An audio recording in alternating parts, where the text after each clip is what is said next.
Selamat siang pemirsa, saat ini Anda menyaksikan UNAS Update bersama saya Siti Meilani, Senin 7 Maret 2022, pukul 14.00 waktu Indonesia bagian Barat.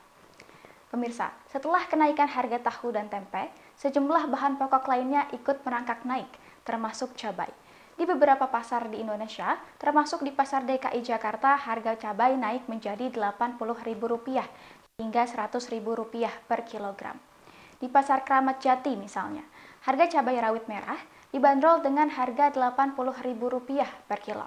Sementara di Pasar Batu Metro Atom, harga cabai merah besar harganya juga ikut meroket, dibanderol dengan harga hingga Rp100.000 per kilo.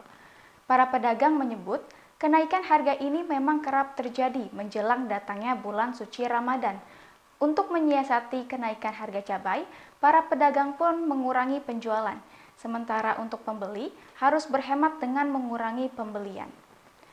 Dari informasi tersebut, saat ini kami telah terhubung dengan rekan kami, Ananda Tias dan juru kamera Apridias Rizky, untuk mendapatkan informasi yang mendetail mengenai kenaikan harga bahan pokok dari pandangan dosen ilmu pemasaran agribisnis Universitas Nasional. Ya Tias, silahkan laporan Anda. Selamat siang Sobat TV UNAS, sudah sepekan ini harga bahan pokok seperti cabai rawit merah mengalami kenaikan harga kisaran Rp80 hingga Rp100.000 per kilogram. Baik Sobat TV UNAS, untuk mengetahui bagaimana penyebab naiknya harga cabai rawit merah, kita sudah bersama narasumber kita. Baik Ibu, dengan Ibu siapa? Saya Ibu Farida dari Fakultas Pertanian UNAS ya. Selamat siang pemirsa TV UNAS. Baik Ibu, untuk pertanyaan yang pertama, menurut pandangan Ibu apa saja nih faktor pendorong yang menjadi alasannya harga cabai sekarang meningkat? Baik ya, mungkin kalau kita perhatikan ya, memang ini menjadi tren ya. Kenaikan harga cabai ini mungkin kita akan mengalami setiap tahun ya. Tapi ini memang ada penyebabnya ya. Yang pertama itu mungkin kita bisa lihat dari sisi supply demand-nya gitu ya. Jadi kalau dari sisi demand sebetulnya permintaan cabai itu hampir stabil ya setiap bulannya gitu. Lebih kurang 250.000 sampai 260.000 ton per bulan gitu. Kemudian kalau ada event-event tertentu seperti hari besar ya, kemudian Ramadan, Lebaran itu ya, ini akan terjadi kenaikan rata-rata 15%. Jadi dari segi permintaan itu sebetulnya nggak ada masalah gitu. Yang bermasalah itu mungkin dari segi suplainya ya, pasokannya gitu. Nah, kenapa di pasokan ini bermasalah? Mungkin banyak hal-hal yang menyebabkan terjadinya penurunan suplai atau pasokan cabai ini.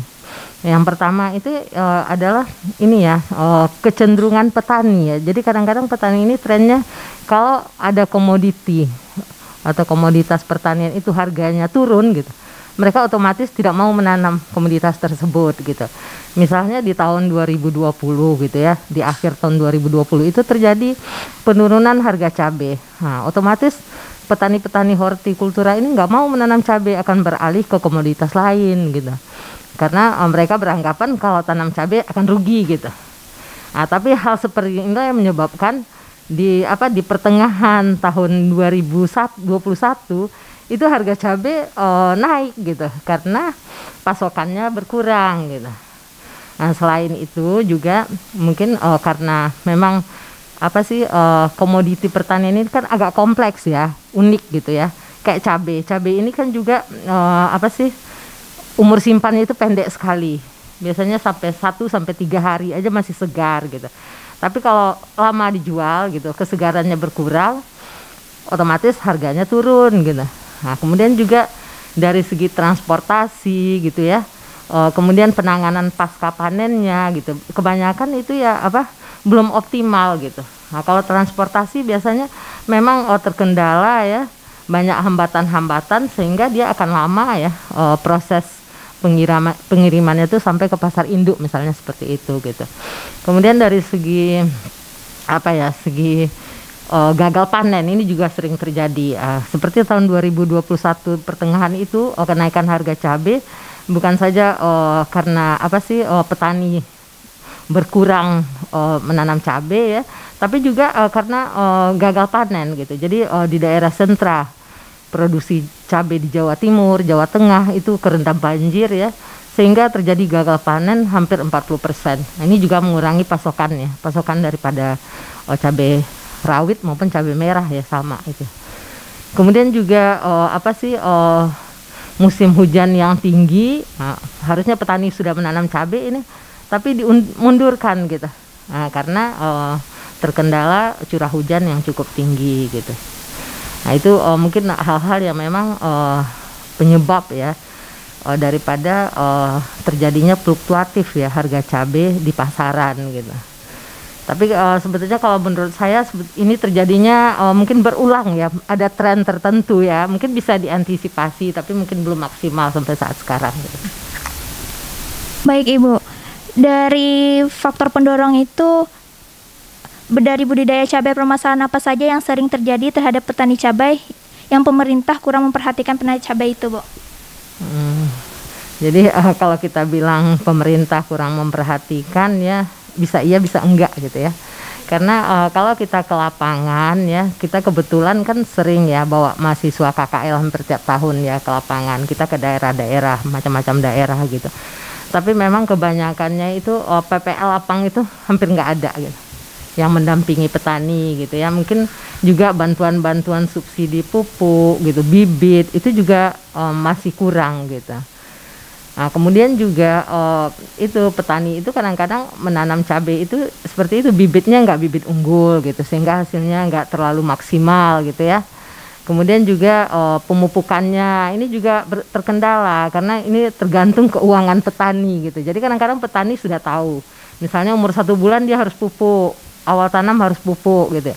Tapi pas saat dia mau pupuk, dia berbenturan ini antara kepentingan keluarganya dengan kepentingan petani gitu ya. Mungkin kebutuhan anak sekolah dan macam-macam gitu ya, kebutuhan rumah tangga, sehingga dia nggak pupuk itu cabai gitu, sehingga hasilnya nggak maksimal gitu. Bisa sering terjadi seperti itu gitu. Nah, kemudian juga teknik budidaya gitu ya. Mungkin kalau cabai, kalau kita tanam secara optimal ya perlakuannya, misalnya penggunaan mulsa gitu, pemupukannya sempurna, itu satu pohon cabai itu bisa menghasilkan 1 kilogram lebih gitu. Nah, dan ini sebetulnya banyak keuntungannya kalau memang berhasil ya panen dengan baik gitu ya.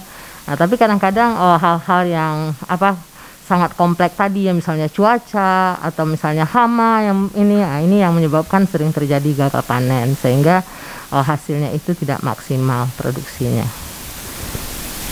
Baik Ibu, dan dari penjelasan Ibu itu ada nggak Bu pendapat atau solusi agar mengatasi kenaikan atau penurunan harga cabai untuk saat ini?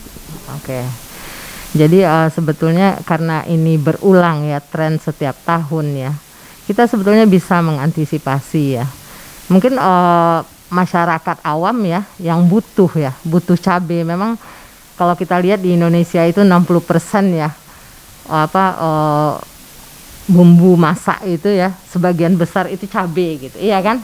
Sebagian besar menggunakan cabai gitu, sehingga dan kemudian juga cabainya itu harus segar gitu, iya kan? Karena kalau cabai kering mungkin rasanya kurang enak gitu ya, sehingga masyarakat biasanya akan mengkonsumsi cabai dalam bentuk segar gitu. Tapi kita bisa antisipasi, misalnya membuat frozen ya. Jadi dan ini mungkin perlu freezer yang besar. Jadi cabenya digiling ya kasar dan bentuk pasta gitu, kemudian difrozenkan gitu. Karena biasanya kalau frozen gitu, begitu kita cairkan lagi dia masih segar, seperti segar gitu. Nah, kebetulan saya waktu itu juga punya kafe ya, saya nggak mau dong bahan baku saya biaya produksinya fluktuatif ya. Akhirnya saya lakukan itu, giliran harga cabai normal saya beli banyak-banyak gitu, saya frozenin gitu. Jadi begitu cabai mahal saya nggak pernah terkendala dengan biaya produksi yang naik gitu, sehingga saya bisa stabil menjual produk saya gitu. Nah seperti itu gitu. Jadi itu mungkin solusi. Kemudian juga pemerintah mungkin secara bertahap boleh ya memberikan cold storage ya ke daerah-daerah sentra produksi cabai.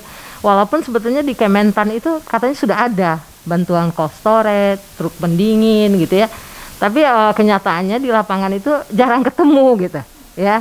Mungkin ini perlu diperbanyak gitu ya, sehingga akan bisa memperpanjang umur simpan cabai tadi gitu. Jadi yang 3 hari mungkin bisa jadi 2 minggu gitu. Jadi distribusinya lebih leluasa gitu ya. Yang seperti itu gitu. Jadi kemudian juga kalau saya lihat juga di Kementan itu juga ada jadwal tanam cabai atau kalender tanam cabai gitu. Tapi ini saya juga nggak tahu apakah ini sudah berjalan dengan baik ya. Karena kalau saya lihat masih banyak ya sentra-sentra produksi cabai itu yang menanam serentak gitu. Sehingga terjadi overproduksi gitu ya. Nah, dengan adanya overproduksi ini otomatis harga cabai juga akan turun gitu ya. Nah, kemudian juga kebijakan-kebijakan pemerintah yang perlu mungkin ditata ulang ya, termasuk mungkin di liberalisasi pertanian itu ya, banyaknya produk-produk impor ya. Di saat petani panen, impor masih tetap gitu ya. Kadang-kadang pertumbuhan produksi itu lebih kecil daripada impor gitu ya. Ini kan bermasalah, walaupun menguntungkan konsumen ya, tapi di tingkat produsennya itu harga turun gitu. Nah, inilah masalah yang harus diatasi sebetulnya gitu. Nah, mungkin demikian Mbak solusi yang bisa kita berikan ya. Mudah-mudahan dengan bertahap ya kita bisa mengantisipasi fluktuatif harga cabai yang ada di pasaran. Baik Bu, terima kasih ya Bu atas pendapat dan solusinya. Baik Sobat TV UNAS, sekian informasi yang dapat saya sampaikan. Saya Ananda Tias Putri beserta kru yang bertugas melaporkan secara langsung dari Universitas Nasional Jakarta Selatan. Kembali ke studio. Baik, itu dia laporan dari rekan kami, Ananda Tias dan juru kamera Apridias Rizky yang berada di lokasi mengenai kenaikan harga bahan pokok dari pandangan dosen ilmu pemasaran agribisnis Universitas Nasional. Demikianlah UNAS Update pada siang hari ini. Selalu terapkan protokol kesehatan serta lakukan vaksinasi. Saya Siti Melani, mewakili tim redaksi yang bertugas, mengucapkan terima kasih atas kebersamaan Anda. Dan sampai jumpa.